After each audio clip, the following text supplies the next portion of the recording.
I'm Jonathan Jones, and today I'll be presenting the Southwest Transit marketing team members that we thought would best fit the project to market better sales for the Southwest Transit Airlines.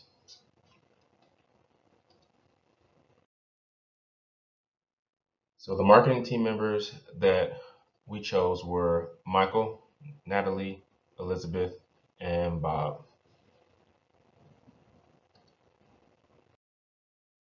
So to start, Michael, uh, I think we initially chose Michael to be the leader because he seemed to be the most caring leader out of the four.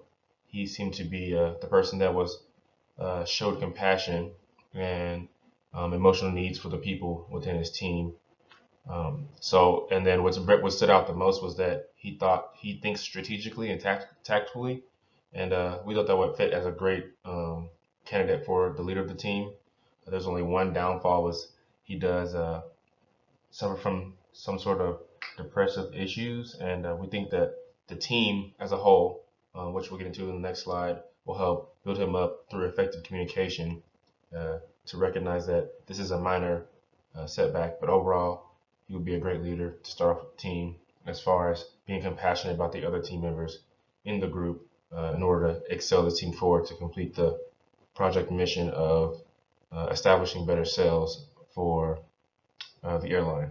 And here I have a source from the book from Griffin saying, walking with slumped shoulders and with your head down, speaking in a flat tone, and fidgeting often communicate that you are indecisive, negative, or inexperienced. And that's what we followed up with the teammates will possibly build up or take away from this negative uh, connotation that will give him as a leader. Then we went with Natalie. Natalie was a smooth talker, which we think will be great in deconflicting major conflicts within the team when trying to brainstorm and any group or team with different personalities, there will always be issues with one idea being or the thought of one idea being better than the other. So we thought that Natalie would be great for conflict de-escalation and she enjoys competitive opportunities, and we think that will fit great with the increased pressure of the short timeline we have to get this project done.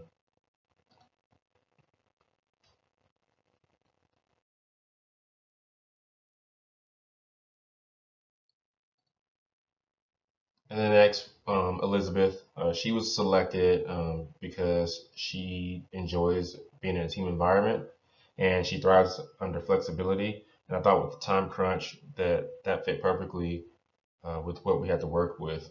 She's also a great listener. So the other two leaders might want to voice their opinions and they're very adamant about what they do and their ideas, but she also listens and she's flexible. So I think that ties in perfectly with the rest of the team in order to help them be successful and possibly avoid conflict.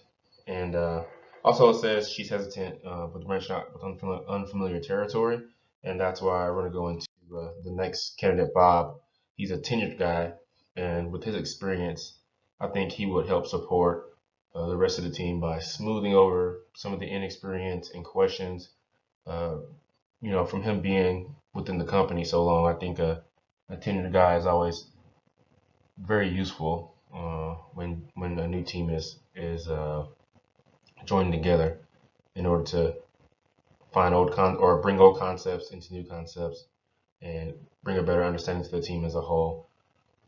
It was kind of difficult going with Bob because of his kind of like laissez-faire attitude, and he's getting ready to retire, and I have experience working with people who's about to retire. Um, but I think that overall you can't pass up on Bob because he has the most experience.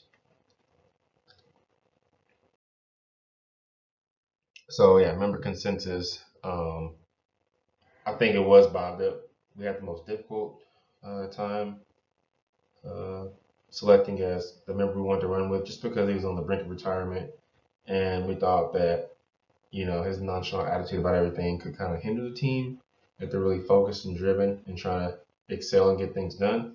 But overall, we need his experience to help, push the rest of the project. And strengths and weaknesses of the team.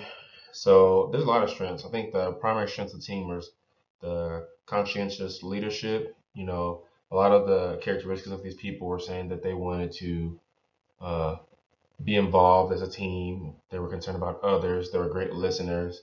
They like to voice their opinions. So I think that works, that fits. The conscientious leadership is that they're caring about each other.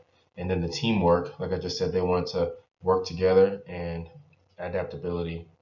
Potential weaknesses of the team would be conflicting goals, task goals, like the book says, like task interdependence. Maybe people think a certain phase of the project should go one way, and then there's a disagreement.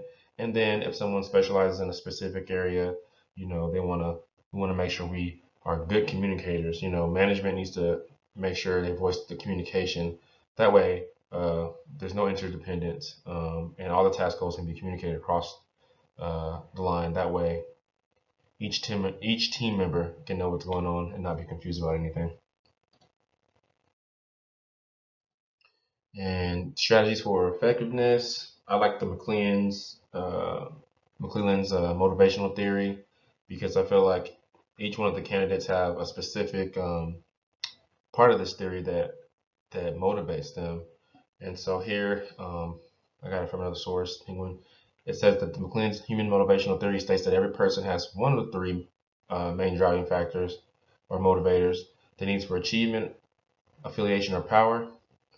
These motivators are not inherent. We develop them through our culture and life experiences.